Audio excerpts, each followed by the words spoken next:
আসসালামু আলাইকুম। আশা করি সবাই ভালো আছেন।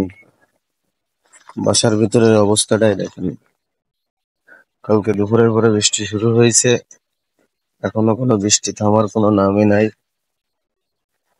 যারা ঘের ব্যবসায়ী আছে তাদের জন্য অত্যন্ত ভালো যে ঘেরে পানি বেঁধে যাবে। দেখেন কি অবস্থা রাস্তাঘাট এখন, কিন্তু পুরো দুপুর, পুরো রাস্তাঘাট এখন সব এই ছাদ দেওয়া গাড়ি যেগুলো আছে, ইজি বাইক, আর একদম কর্মকাণ্ডে যারা ব্যস্ত আছে তারা ছাড়া মনে হয় কেউ বাসা থেকে বের হয়নি।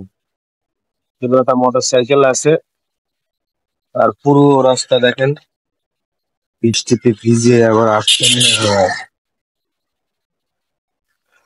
তারপরে বাসা থেকে বের হলাম, বের হয়ে হাঁটতে থাকলাম যে রাস্তাঘাট পরিবেশের অবস্থা কি। দেখতে পাচ্ছেন সব গাছ মাছ ভিজে আছে।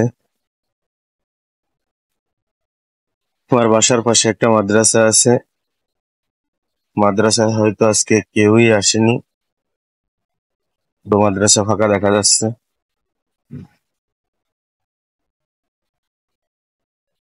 আশা করি আপনাদের সবাইদের এদিকে হয়তো বৃষ্টি হচ্ছে, কার এখানে কি হচ্ছে জানাবেন।